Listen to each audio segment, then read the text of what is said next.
વડોદરા શહેરના રહીશો ભારે વરસાદ અને વિશ્વામિત્રી નદીના પૂરને કારણે તબાહી અને હાડમારીનો સામનો કરી રહ્યા છે.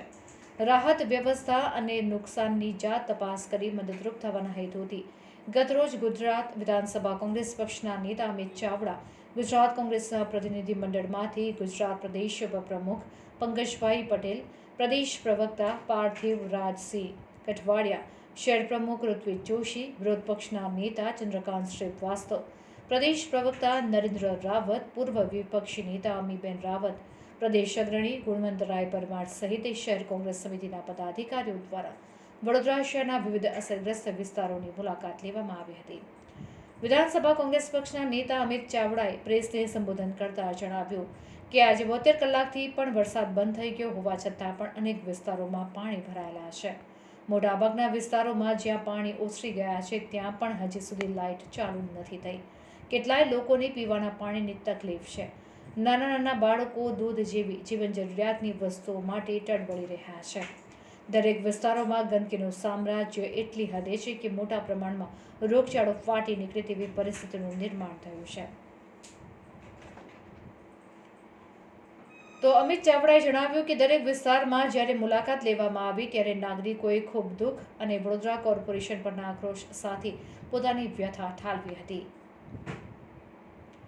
અને જણાવ્યું હતું કે આ પહેલી વારનું ભાજપ સર્જિત પૂર નથી આવ્યું. છેલ્લા કેટલાય વર્ષોથી દર વર્ષે માત્ર અમુક ઇંચ વરસાદમાં જ પૂરની પરિસ્થિતિનું નિર્માણ થઈ જાય છે.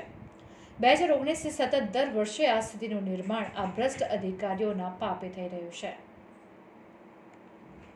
આ વર્ષમાં 2 વખત પૂરની પરિસ્થિતિનું નિર્માણ થયું તો પણ ભાજપ શાસિત કોર્પોરેશને તેમાંથી શીખ ન લીધી અને ફરી વખત માનવ સર્જિત તારાજી સર્જાઈ છે, જેમાં હજારો લોકોની ઘર વખરીનો સામાન બરબાદ થઈ ગયો છે અને ભારે નુકસાન પહોંચ્યું છે.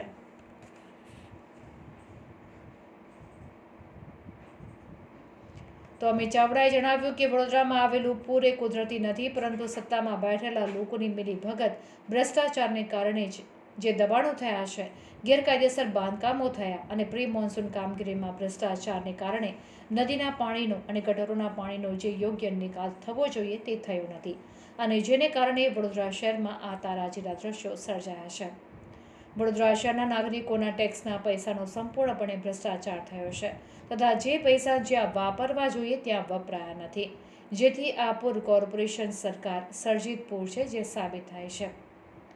સાથે સાથે જણાવ્યું કે વડોદરા શહેરના કોંગ્રેસના કાર્યકરો દ્વારા નાગરિકોને જ્યાં જરૂર પડે ત્યાં ઊભા રહ્યા છે. દૂધ, જમવાનું વગેરે સેવાઓની વ્યવસ્થા કરવામાં આવી હતી અને કેટલી જગ્યાએ પાણીમાં ફસાયેલા નાગરિકોને જીવના જોખમે પણ બચાવ કામગીરી હાથ ધરવામાં આવી હતી. ત્યારે અમે બધા જ વડોદરા શહેરના નાગરિકોના દુઃખના સમયમાં તમામ કોંગ્રેસના કાર્યકર્તાઓ તેમની સાથે છે અને બને તેટલી મદદ અને સહાય પૂરી પાડવા માટે કટિબદ્ધ છે. Bureau report, Vadodara.